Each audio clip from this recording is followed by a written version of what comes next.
Assalamualaikum warahmatullahi wabarakatuh. Saya Intan Ramadhani dari kelas 11 Agama ingin mempresentasikan bab 12 dan 13. Pertama ada zohir, yaitu arti zohir menurut bahasa, artinya jelas, tampak, terang.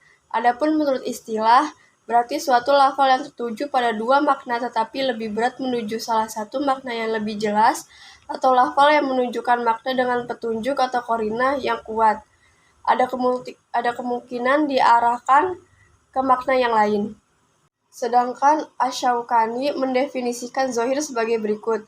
Az-zohiru mutaradidu bainal amrayni wa huwa fi ahadihima azhar.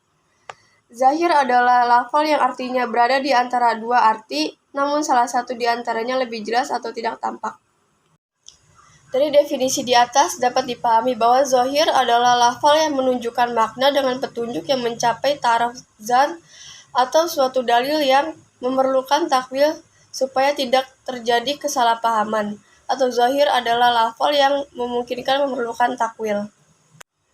Sedangkan takwil menurut Abdul Wahab Khalaf adalah at-tawilu huwa sorful lafzi an zohirin bidaliyulin. Artinya, takwil adalah memalingkan lafal dari arti takhiriyahnya karena ada dalil. Menakwilkan atau memalingkannya dari makna zohirnya kepada makna yang lain tidaklah sah apabila tidak didasarkan pada dalil syar'i yang sah, seperti didasarkan kepada hawa nafsu dan ingin mementingkan diri sendiri, karena hal ini merupakan tindakan mempermainkan hukum dari nasnya. Oleh sebab itu, adanya ketidaksesuaian antara arti lahir dengan arti hakiki menjadi penyebab adanya penakwilan, sehingga dalil hasil penakwilan yang sepertinya tidak kuat atau marjuh menjadi kuat atau rajih. Contohnya, kullu syai'in halikun illa wajhah. Segala sesuatu akan binasa kecuali zat Allah.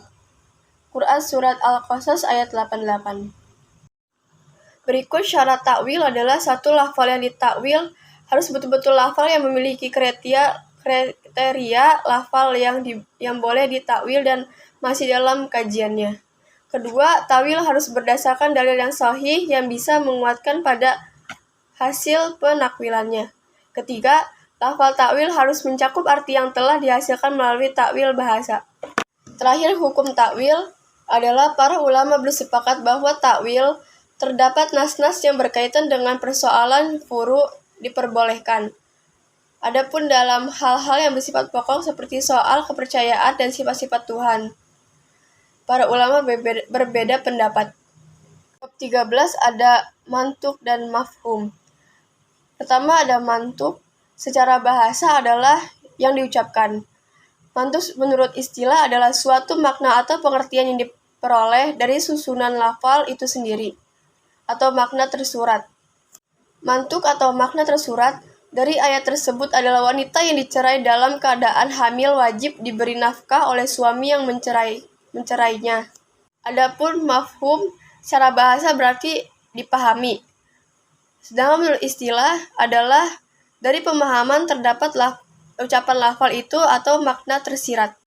Mafhum dibagi menjadi dua, yaitu mafhum muwafaqah dan mafhum mukhalafah. Mafhum muwafaqah artinya jika hukum yang tersirat sama atau tidak berlawanan dengan hukum yang tersurat. Sedangkan mafhum mukhalafah yaitu jika makna mafhum berlawanan dengan makna mantuk. Mafhum mukhalafah disebut juga dalil khitab. Mafhum mukhalafah ada beberapa macam sebagai berikut.